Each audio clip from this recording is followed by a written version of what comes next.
Hi everybody. इस video में हम पढ़ेंगे आज effect of temperature on rate of reaction.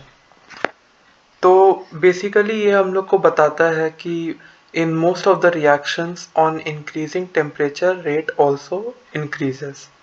तो अब हम समझते हैं कि ये क्या कहना चाह रहे हैं, इस स्टेटमेंट का क्या मतलब होता है।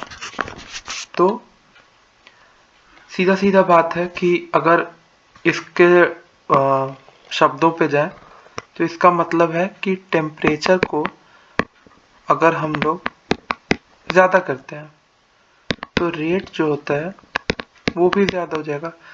और एक चीज़ और, उससे पहले मैं ये बता दूं कि रेट को ना, इसको हम लोग फोकस नहीं करेंगे यहाँ पर, हम लोग इसमें फोकस करेंगे रेट कांस्टेंट।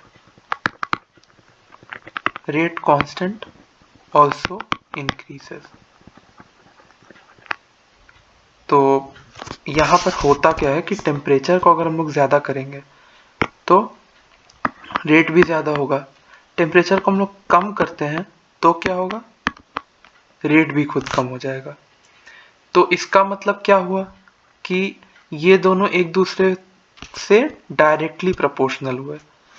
तो अगर हम लोग को समझने के लिए बोला जाए, क्योंकि यहाँ से एनसीईआरटी से हो या फिर मतलब कि सीबीएसई या फिर आपको हो कॉम्पिटिटिव एग्जाम, तो आता बहुत है क्वेश्चन। यहाँ से रहता सिंपल है, कोई हार्ड नहीं रहेगा, लेकिन आता है ज़रूर से।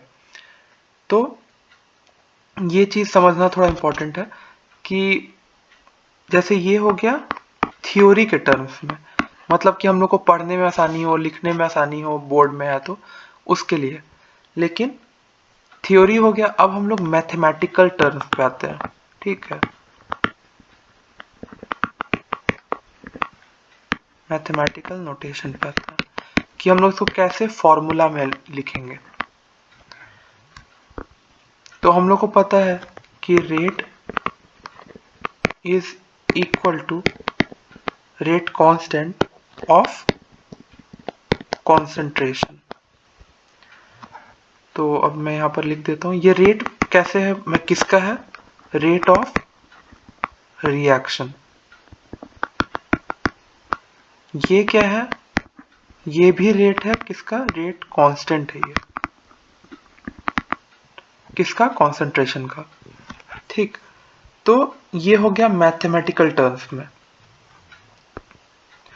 तो इसका मतलब क्या हुआ, ये इक्वल टू क्या बताता है कि अगर हम लोग rate of reaction, rate constant अगर बढ़ता है तो रेट ऑफ रिएक्शन भी बढ़ेगा।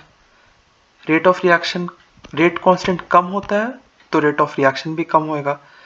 कहने का मतलब ये डायरेक्टली प्रोपोर्शनल हुआ है। ये एक दूसरे पर निर्भर कैसे करते हैं, डायरेक्टली प्रोपोर्शनल।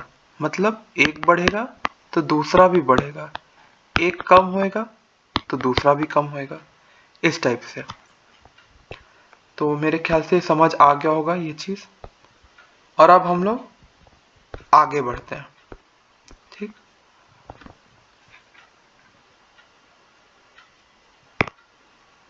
अब हम लोग आते हैं एप्रॉक्स डिपेंडेंसी पे।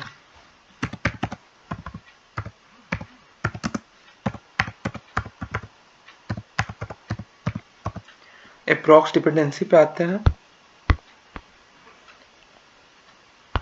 तो पहले मैं बता दूं कि ये एप्रॉक्स डिपेंडेंसी ये किस चीज का है। तो ये k का है, किस पर, t पर। ठीक, अब यहां पर समझने के लिए पहले ही मैं बता देता हूं कि ये जो है, अभी हम लोग जो पढ़े थे रेट कांस्टेंट, वो है रेट कांस्टेंट। और t मतलब तो सबको पता होता है, t किस चीज को दिखाता है, क्या है वो, टेम्परेचर। ठीक, तो यहाँ पर k और t पता चल गया। अब हम लोग चलते हैं आगे। तो इसका हम लोग पहले समझ लेते हैं कि ये क्या बोलना चाह रहा है। एप्रॉक्स डिपेंडेंसी का अगेन क्या, थियोरिटिकल मैथमेटिकल भी इसका पढ़ेंगे, लेकिन पहले थ्योरेटिकल कर लेते हैं कि अगर सीबीएसई बोर्ड में आता है उसके लिए, क्योंकि वहां तो लिखना होगा। तो ठीक, generally on 10 degree Celsius rise in temperature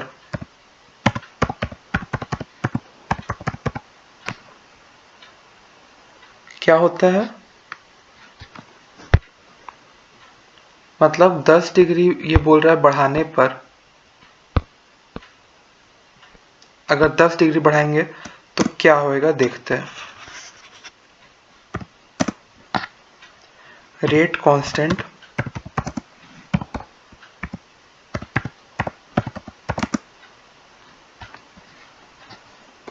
bracket में लिख देते हैं रेट ऑफ रिएक्शन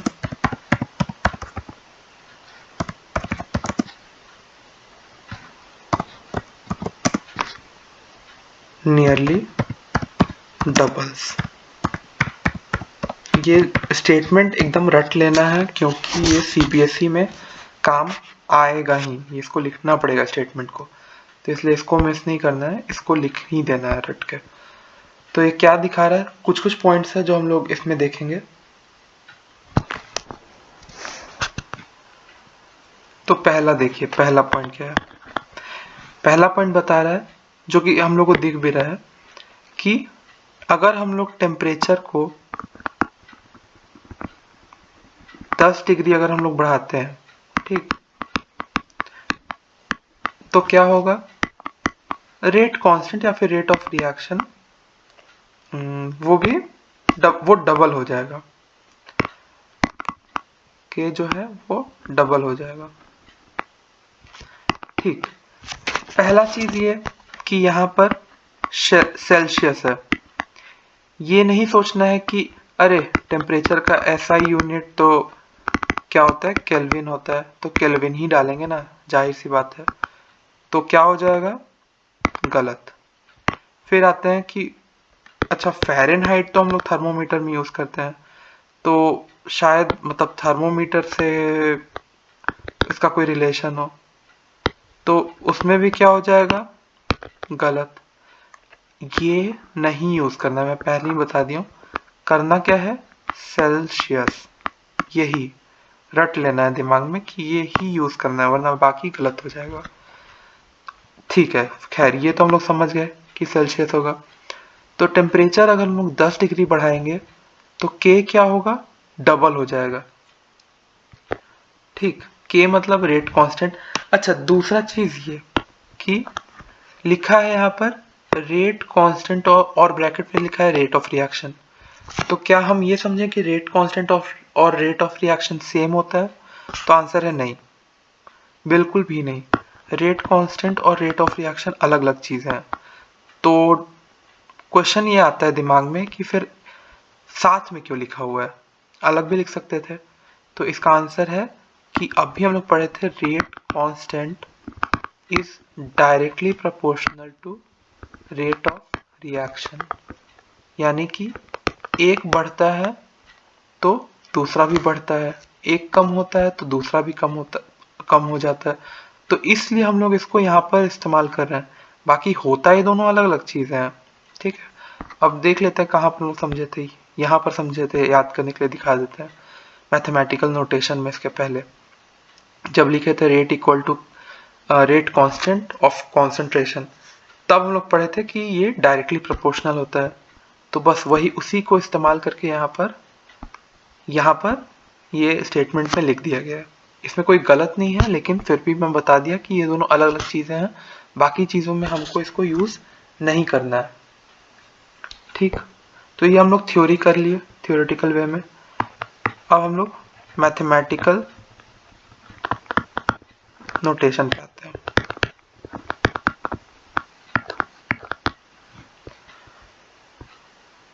तो इसको हम लिख सकते हैं temperature coefficient is equal to, दो टेम्परेचर ले रहे हैं, ठीक है, दो टेम्परेचर, तो किसका किसका टेम्परेचर है देखते हैं। एक है T डिग्री सेल्सियस पे और दूसरा होगा T+10 डिग्री सेल्सियस पे। ठीक, तो इन दोनों का जो रेशियो निकलेगा वो हो जाएगा टेम्परेचर कोएफिशिएंट, जो कि हम लोग पढ़े हैं कि लगभग वो रहेगा लगभग 2 के बराबर। देखो नियरली डबल्स है ना, तो डबल होगा, लेकिन ये लगभग होगा, ऐसा नहीं होगा कि परफेक्ट 2 आएगा। जैसे यहाँ पर हम लोग देखेंगे तो जनरली दिखा हुआ है, यहाँ पर क्या लिखा हुआ है, नियरली लिखा हुआ है। ये दोनों का मतलब पता है क्या है कि दोनों का कोई फिक्स नहीं है, मतलब ऐसा नहीं बोल रहा कि हाँ होगा ही होगा। ठीक है, नियरली देखो, नियरली डबल्स, जनरली, ये सब ना तुमको बता रहा है कि ये सब पक्का नहीं 2 होगा, लगभग 2 होगा। ये 2 और 3 के बराबर में, मतलब बीच में होगा 2 और 3 के।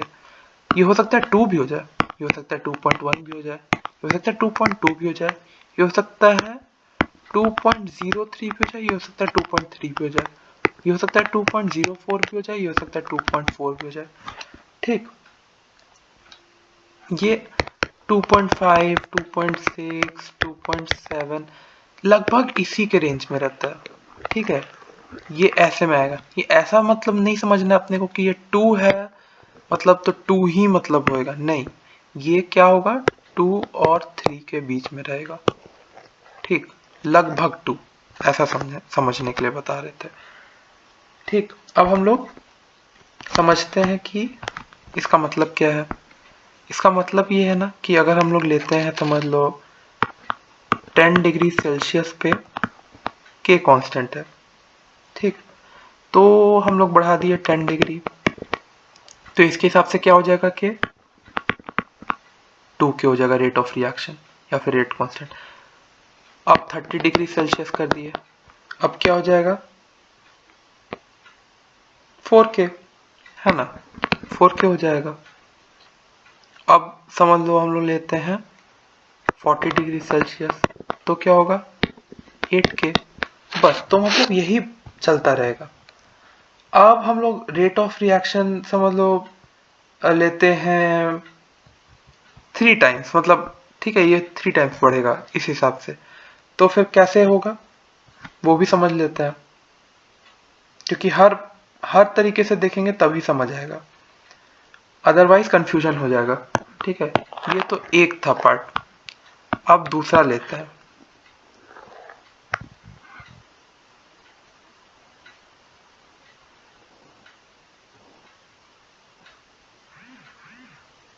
तो यहाँ पर 10 डिग्री सेल्सियस पे के है, लेकिन अब दिया है कि 20 पे वो बढ़ के 3K हो गया, क्योंकि रेट कांस्टेंट समझ लो 3 टाइम्स था। ठीक,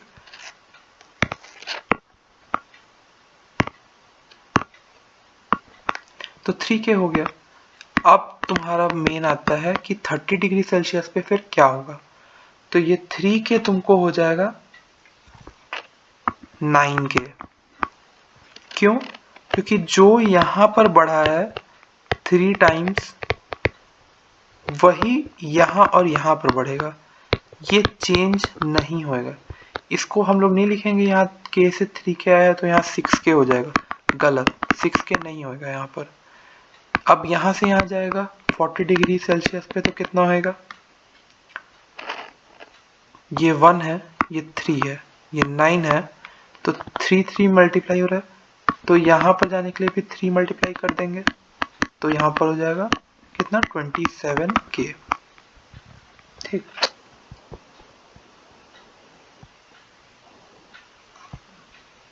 ये ऐसा रहेगा।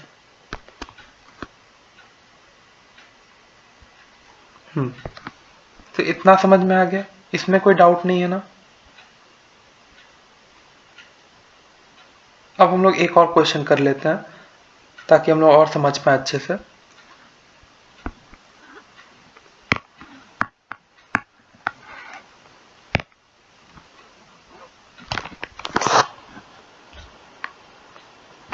फॉर अ पर्टिकुलर रिएक्शन, एकदम स्लो स्लो जाएंगे कि समझ है सबको।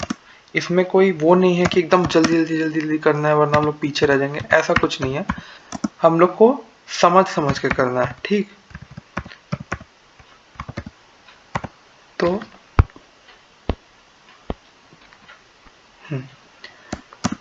For a particular reaction temperature coefficient is 2, ठीक। टेम्परेचर कोएफिशिएंट दे दिया तुमको 2।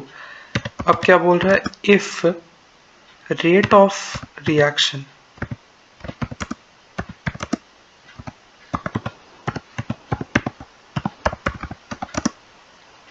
at 20 degree Celsius is x,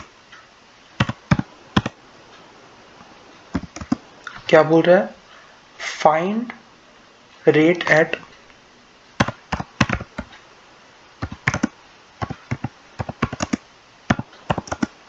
80 degree Celsius. तो इसमें कोई फॉर्मूला लिखने की जरूरत है, बताओ? मेरे को तो नहीं लगता, ये आराम से बन जाएगा, इसमें कोई भी दिक्कत नहीं होगा, बहुत आराम से बन जाएगा।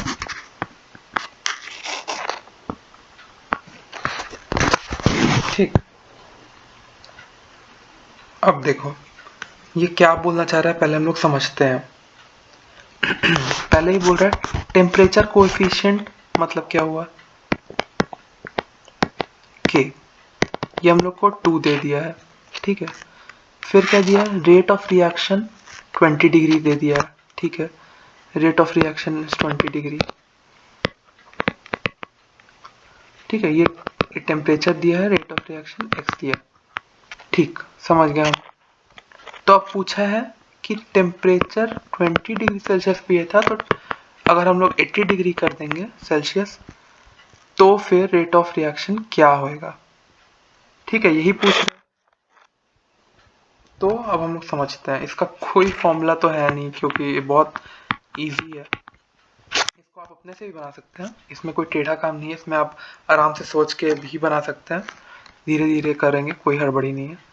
तो अब हम लोग समझ लो करते हैं, यहाँ पर टेम्परेचर लिख दिया, टेबल बना के करते हैं तो उससे थोड़ा सा क्लियर हो जाएगा हर चीज़, ठीक है।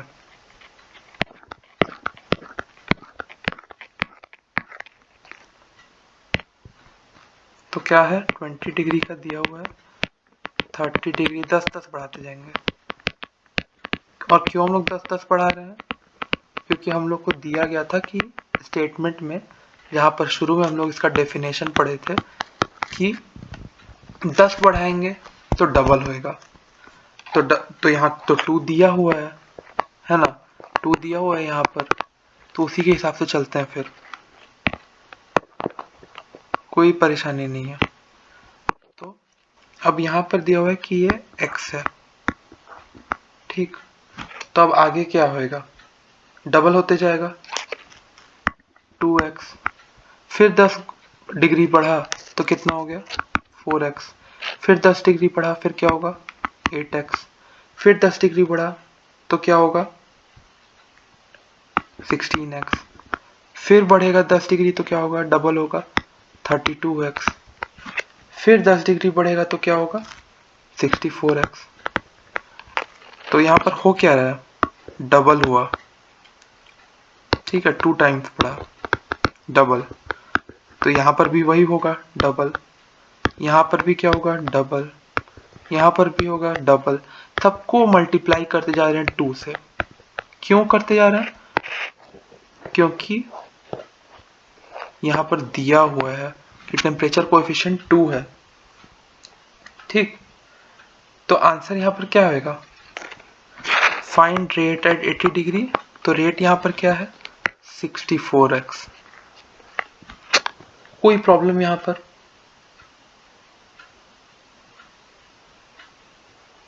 अब हम लोग आते हैं आगे, इसको हम लोग अब समझ लिए जितना समझना था, इसमें कोई ज़्यादा चीज़ है नहीं टफ चीज़ जो जिससे कंफ्यूजन होएगा।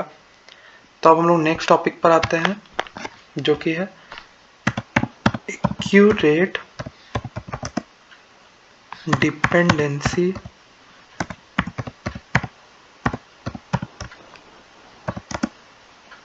ऑफ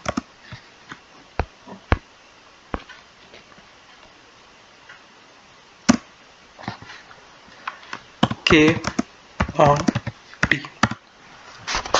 अब यहाँ पर एक चीज तो क्लियर हो गया कि यहाँ पर सिर्फ एक्यूरेट है। एक्यूरेट मतलब एक्यूरेट, ठीक है। यहाँ पर कोई अप्रोक्सीमेशन नहीं, यहाँ पर एकदम फिक्स जो चीज रहेगा वही आएगा, फिक्स वैल्यू, फिक्स चीज सब, ठीक। उसके पहले तुमको बता देते हैं कि के मतलब यहाँ पर है रेट कांस्टेंट, कि कोई कंफ्यूजन ना रहे किसी को, और टी मतलब टेम्परेचर।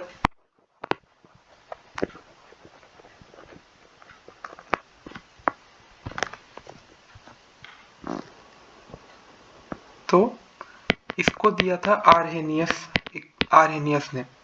इसके पहले भी मतलब बहुत लोग ट्राई किए थे इस इक्वेशन को देने का, लेकिन दे नहीं पाए थे, फाइनली यही दे पाए थे।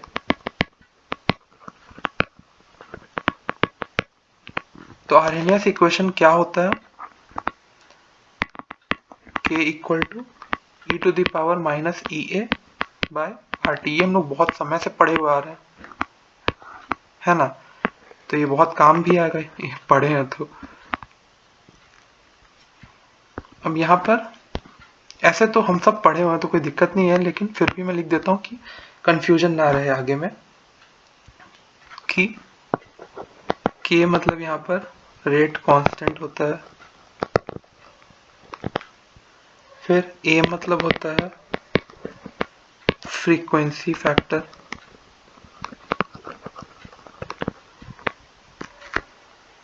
या फिर इसको हम लोग ये भी लिख सकते हैं आर्हेनियस फैक्टर।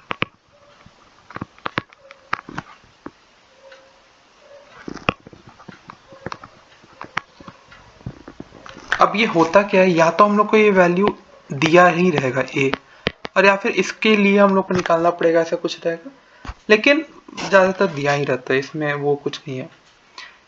और या फिर इसको हम लोग ये भी बोल सकते हैं कि प्री एक्सपोनेंशियल फैक्टर। ई यहां पर क्या है? एक्सपोनेंशियल कांस्टेंट, ठीक। फिर ई ए मतलब यहां पर क्या हुआ? Activation energy.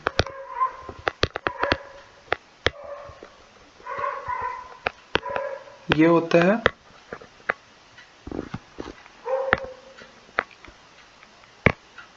जूल पर मोल में होता है,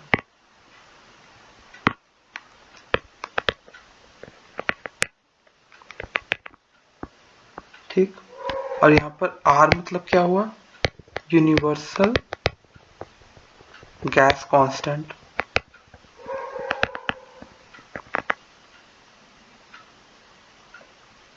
और यूनिवर्सल गैस कांस्टेंट होता कितना है? 8.314 जूल पर मोल केल्विन, यहाँ पर के है। और टी मतलब टेम्परेचर।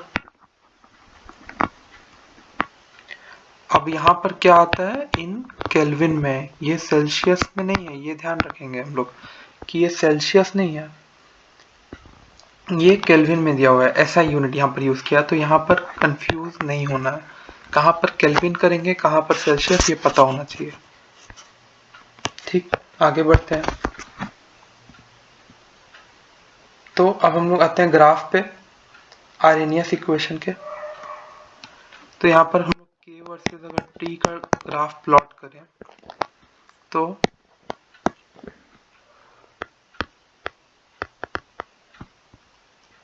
यहाँ पर मान लेते हैं के है, यहाँ पर मान लेते हैं टी है, के वर्सेस टी में। तो के हमेशा बढ़ता ही है, मतलब बढ़ेगा ही हमेशा, जाहिर सी बात है। तो ये ऐसे होगा,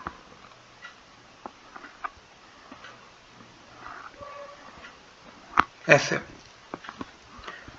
तो एक क्वेश्चन बहुत आता है आईटी में, तो समझ लो IIT जेईई में अगर क्वेश्चन पेपर देखोगे तो 2010 में भी आ चुका है वैसे, और इवन इन ये सीबीएसई में भी आता है, ऐसा नहीं है कि नहीं आता है, लेकिन थोड़ा कम आता है ये ग्राफ ये सब। ये IIT जेईई में बहुत आता है। ठीक, तो ये ग्राफ हो गया, ये हमेशा ऊपर जाएगा, ये याद रखना, नीचे नहीं आएगा। तो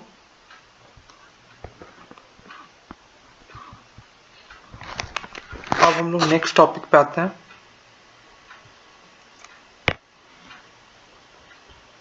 कोलिजन थ्योरी पे।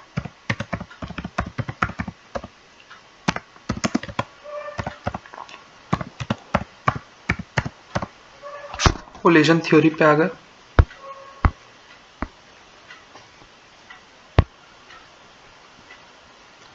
कोलिजन थ्योरी क्या बोलता है, पहले हम लोग ऐसे समझते हैं कि अगर A2 एक मॉलिक्यूल है और B2 एक मॉलिक्यूल है, अगर वो टकराएगा तो 2AB मतलब वो मॉलिक्यूल कंबाइन हो जाएगा और वो दोनों मॉलिक्यूल एक दूसरे से जुड़ जाएगा।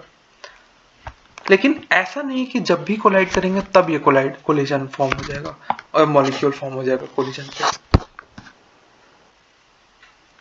इसका बल्कि बहुत कम चांसेस रहता है कि ये एक मॉलिक्यूल फॉर्म हो, बल्कि हर में ऐसा नहीं हो सकता कि ये बस टकराया और बन गया मॉलिक्यूल, नहीं, ये एकदम परफेक्ट कोलिजन होना चाहिए तब भी होगा।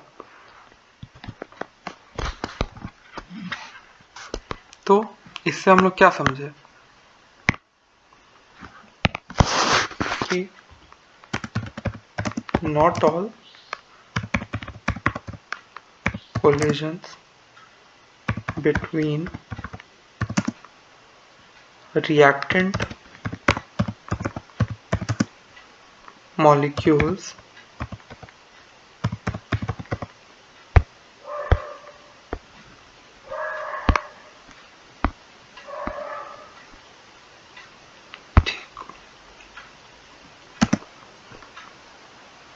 not all collisions between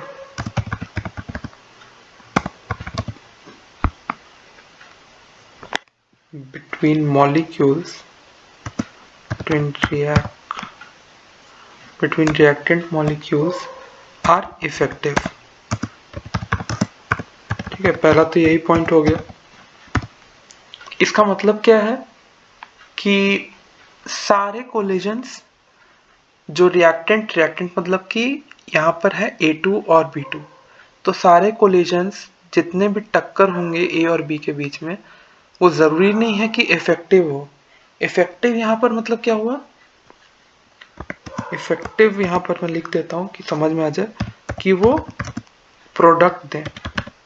ठीक है, तो यहाँ पर बोल रहा है कि जरूरी नहीं है कि मतलब हर जो A और B मॉलिक्यूल टकराएगा वो AB को ही दे, हो सकता है वो कुछ नहीं हो, वो फिर लौट जाए क्योंकि वो सही से नहीं टकराया। अब कैसे होता है वो जानते हैं, इफेक्टिव कोलिजन। अब हम लोग को नॉर्मल कोलिजन नहीं चाहिए एग्जाम्पल में, अब हम लोग को चाहिए इफेक्टिव कोलिजन। तो for effective collision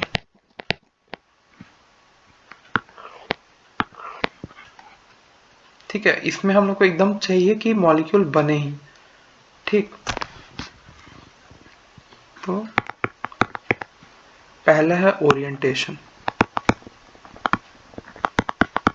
orientation barrier मतलब तो है आप कैसे टकरा रहे हैं। ठीक, तो हम लोग A और B मॉलिक्यूल के बारे में पढ़े, तो A और B ही लेते हैं और कंटिन्यू करते हैं।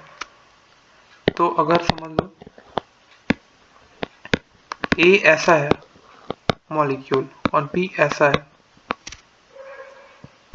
और ये ऐसे आ रहे हैं, ये ऐसे आ रहा है उल्टे डायरेक्शन में, तो फिर क्या होगा, ये A का साथ छोड़ के B के साथ चले जाएगा और ये A के साथ छोड़ के B के साथ छोड़ के ये दोनों एक दूसरे में कंबाइन हो जाएंगे।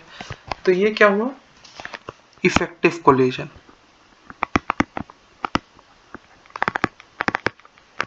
ठीक,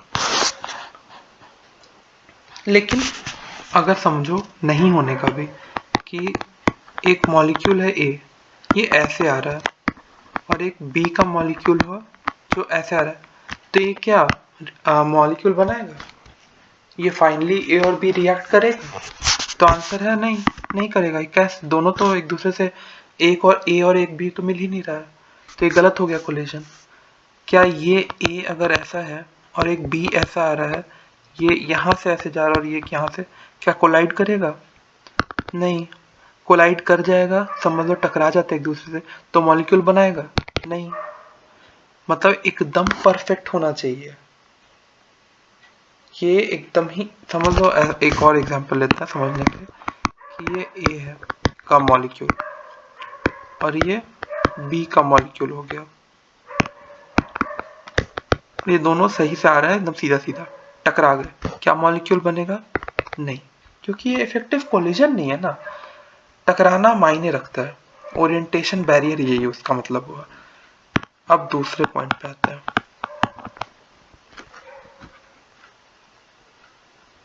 एनर्जी बैरियर पे। दूसरा पॉइंट है एनर्जी बैरियर।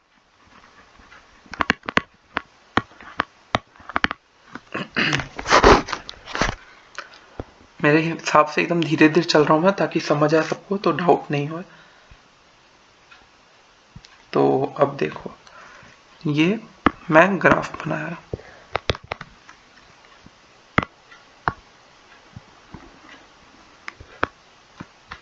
ठीक, ये थोड़ा ऊपर रहेगा, ऐसे नीचे भी रख सकता है, ऐसा कुछ नहीं है कि ऊपर ही रहना, लेकिन पहले समझाने के लिए थोड़ा ऐसे बनाता हूँ।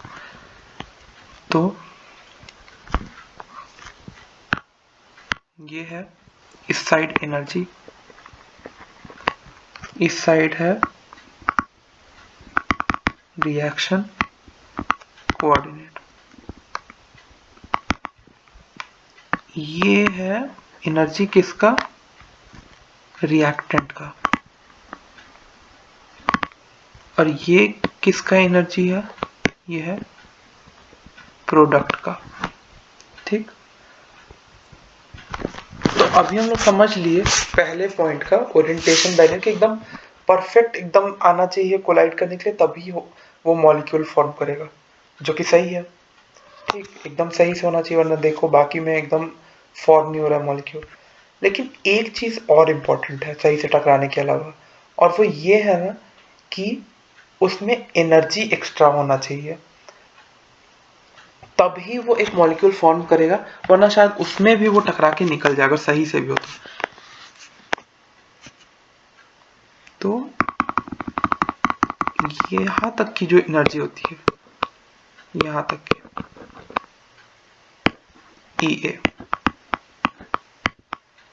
तो अगर किसी दो मॉलिक्यूल में अगर कोलिजन करवाना है, तो वो हेड ऑन कोलिजन होना चाहिए, परफेक्ट कोलिजन होना चाहिए।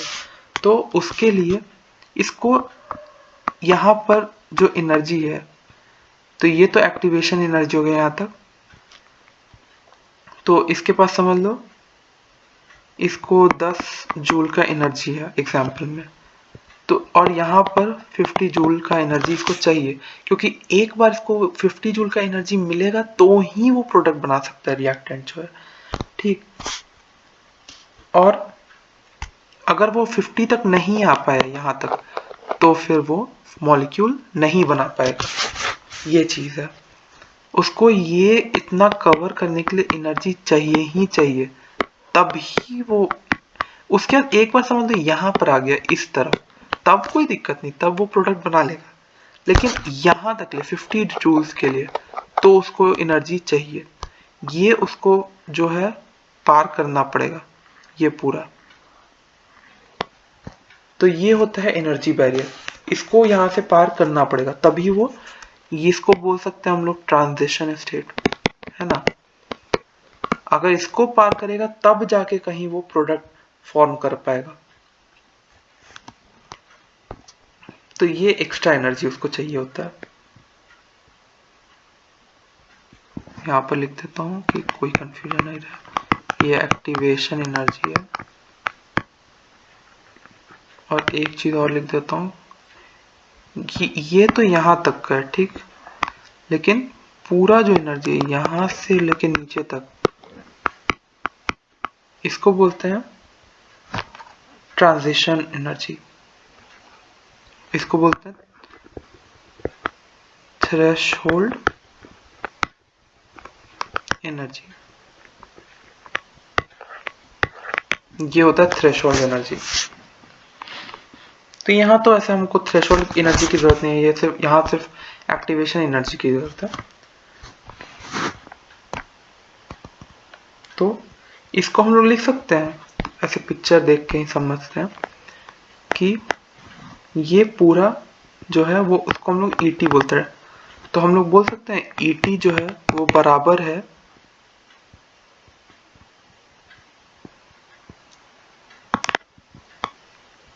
ईए जो है वो बराबर है किसके, ईटी माइनस आर के, रिएक्टेंट के, बस। तो यहां तक तो कोई कंफ्यूजन हुआ नहीं होगा मेरे हिसाब से। ईटी माइनस ईआर, ये हम लोग को फॉर्मूला याद रखना है। ये पिक्चर में दिख रहा है, ये हो गया पूरा ईटी ऊपर से नीचे तक, ये पूरा ईटी है। और ये कहां तक है, यहां तक बस ये। और ईआर कहाँ है, ये पार्ट को ईआर बोलते हैं, मतलब ये पार्ट को ईआर। तो आई होप क्लियर हो गया होगा। अब हम लोग दूसरे ग्राफ पे जाते हैं, और ये ग्राफ है किसके बीच में, फ्रैक्शन ऑफ मॉलिक्यूल्स और काइनेटिक एनर्जी के बीच में।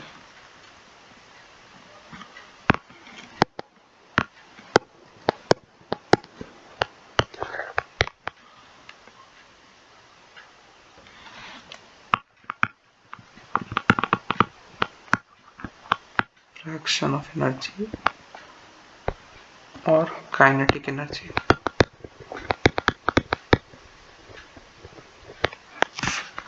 ठीक, तो अब हम लोग मतलब बनाते हैं ग्राफ।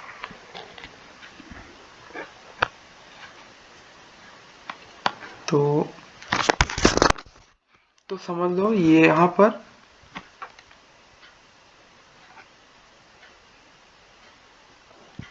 समझ लो ये अलग अलग मॉलिक्यूल्स के अलग अलग उनके काइनेटिक एनर्जी हो। तो समझ लो किसी का एनर्जी यहाँ तक है, किसी का ऐसे ऐसे पहले बना देते हैं ताकि समझ आ जाए। ठीक,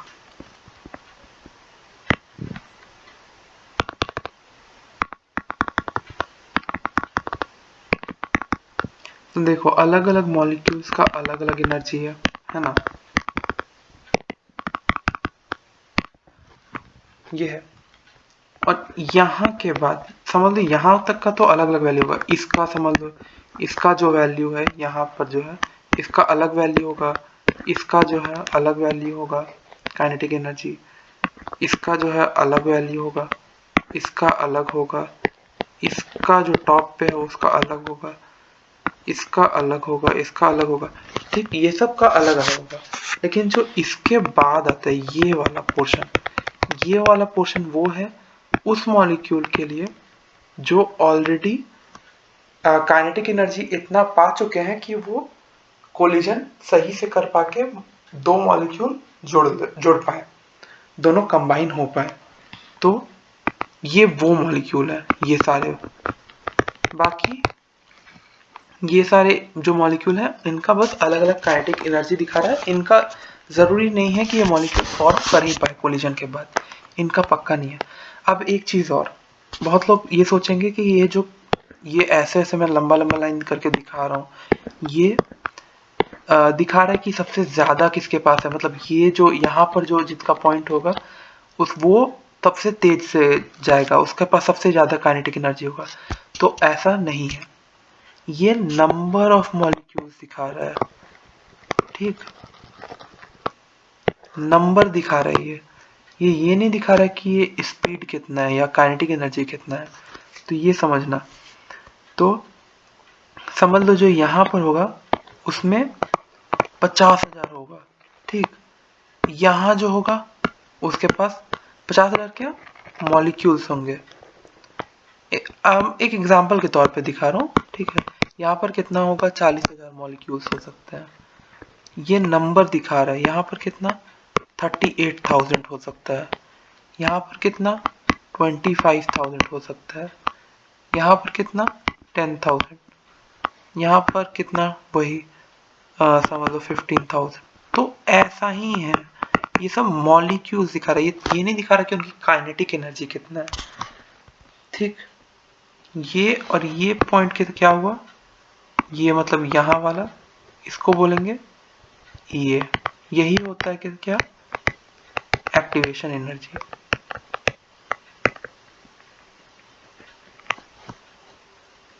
ठीक, यही एक्टिवेशन एनर्जी है। और ये सबको जोड़ के, ये पूरे को जोड़ के 1 आना चाहिए, उससे ज्यादा नहीं होएगा, ठीक, उससे ज्यादा नहीं हो सकता। समझ लो ये नंबर ऑफ मॉलिक्यूल जो है समझ लो 0.4 है, यहाँ पर तुमको दिखा रहा है 0.2, यहाँ पर दिखा रहा है, यहाँ पर समझ लो दिखा रहा है 0.1, तो कितने हो गए 4 2 6 एक 7 हो गए। यहाँ पर समझ लो एक दिखा रहा है और यहाँ पर भी एक दिखा रहा है, कितने हो गए 4 2 6 7 8 9, 0.9 हुए टोटल को मिला के। सबको ऐड करने पर 0.9 आ रहा है, 0.4 प्लस 0.2 प्लस 0.1 प्लस 0.1 प्लस 0.1, इसको करने पर 0.9 आ रहा है।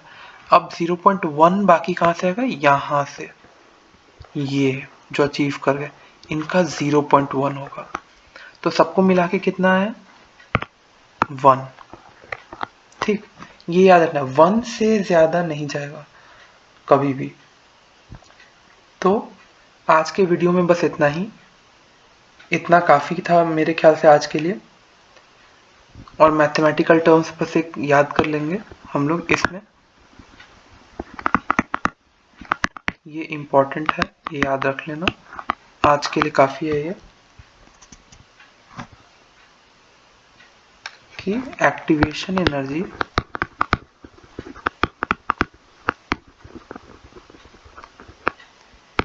का क्या मतलब होता है, e to the power minus EA by RT, ठीक, पहला।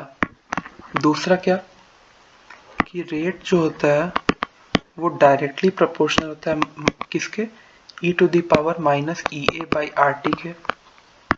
तीसरा कि ये डायरेक्टली प्रोपोर्शनल होता है e to the power minus EA by RT के। तो चौथा, ये फाइनल तुमको बनेगा क्या, इसका फॉर्मूला जो मेन हम लोग पढ़े हैं वो क्या होता है, Arrhenius equation, k equal to a multiplied by e to the power minus EA by RT। ये है मतलब फाइनल फॉर्मूला जिसको हम लोग यूज करेंगे बाकी के इक्वेशन में। तो मेरे हिसाब से आज के लिए इतना काफी है। इसको कुछ क्वेश्चन बाद में हम लोग कर सकते हैं या खुद भी तुम लोग कर सकते हो फ्यूचर में, कोई टफ नहीं है इसमें। आर्हेनियस इक्वेशन में एक ही वैल्यू दी ही रहेगी, हो सकता है तुमको 2-3 और वैल्यू दी रहेगी, और नहीं भी दी रहेगी तो कोई ऐसा टफ नहीं हो, तुम समझ जाओगे खुद से कि क्या टेम्परेचर दिया ही रहेगा, EA दिया ही रहेगा, तो ऐसा कुछ नहीं है कि इसमें टफ है। इसमें 4 अगर अननोन फिगर है तो उसमें से 3 दिए रहेंगे और एक को फाइंड करना रहेगा, ठीक। होपफुली ये चीज समझ में आ गई होगी। थैंक यू सबको।